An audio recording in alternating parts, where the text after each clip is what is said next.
Lihat saja Pak, sampai pemain sinetron yang biasanya nggak menutup aurat aja menutup aurat kalau Ramadan.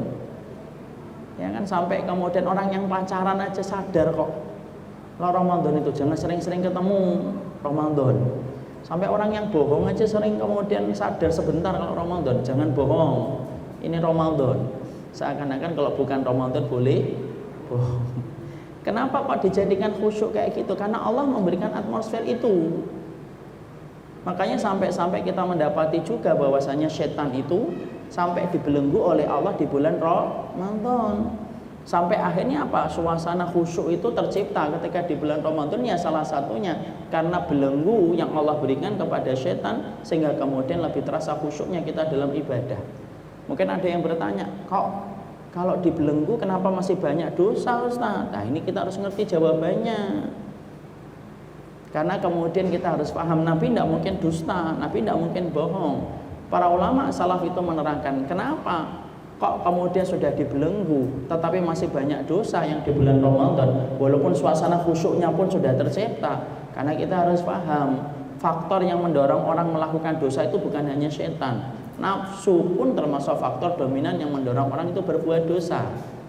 Jadi kalau kita melihat ada orang yang melakukan dosa di bulan Ramadan, maka lebih dominan dosa itu dilakukan disebabkan karena nafsunya yang rusak sampai dia melakukan dosa itu.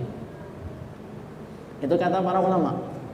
Yang kedua, kita harus paham, karena yang dibelenggu oleh Allah pada bulan Ramadan itu tidak semua setan, tetapi setan-setan besar. Tapi masih ada setan-setan kecil yang tidak dibelenggu oleh Allah, kata para ulama salaf.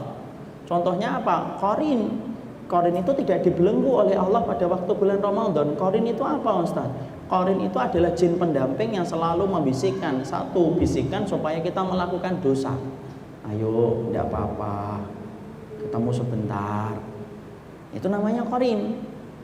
Yang namanya kalau malam kita sudah membangun, sudah kemudian alarm jam 1, sudah bangun jam 1, kemudian kita bentar deh tidur lagi 5 menit. Nah itu qarin.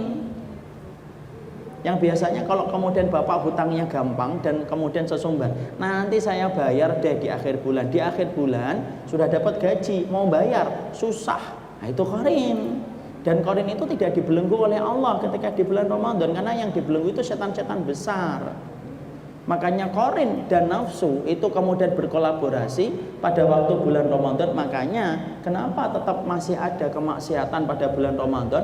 Karena dirimu masih disertai dengan qarin dan kamu masih punya nafsu. Tapi walaupun semacam itu, dibandingkan bulan-bulan yang lainnya, kita sepakat kok bulan Ramadan itu tetap lebih khusyuk.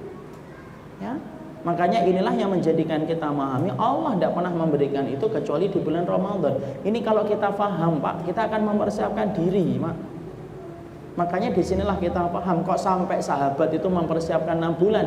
Nah kita mulai paham, wajarlah, karena mereka betul-betul mempersiapkan panen yang luar biasa ketika di bulan Ramadan. Wong perlombaan lari aja dipersiapkan 8 bulan kok, Ramadan apalagi. Saya pernah ketemu dengan bapak-bapak umurnya 40 tahun lebih, hampir 42-43. Ya seumuran bapak-bapak lah di sini.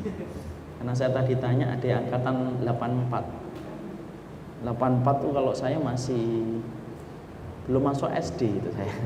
Di sini sudah ada yang tamat SMA. Saya bersyukur merasa lebih muda kalau ngisi di sini.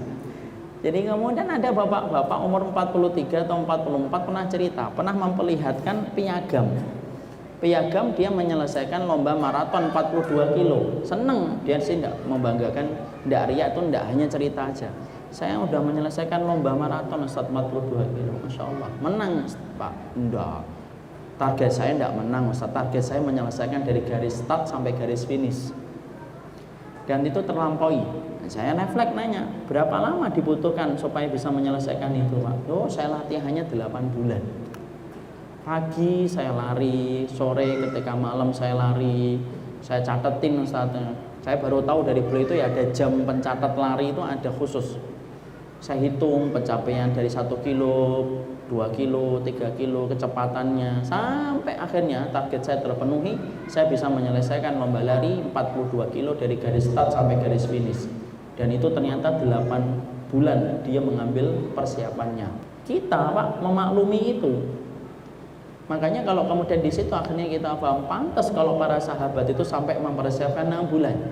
Ini sekaligus pula untuk merevolusi pemikiran kita. Mulai tahun depan Pak, jangan kita sadar itu 1 bulan sebelum datangnya Ramadan, 6 bulan kita ngambil sikap sebagaimana para sahabat. Sebelum datangnya Ramadan kita 6 bulan sudah mempersiapkan, karena kita ngerti keutamaan Ramadan itu keutamaan yang sangat besar yang Allah tidak berikan kepada setiap bulan yang lainnya.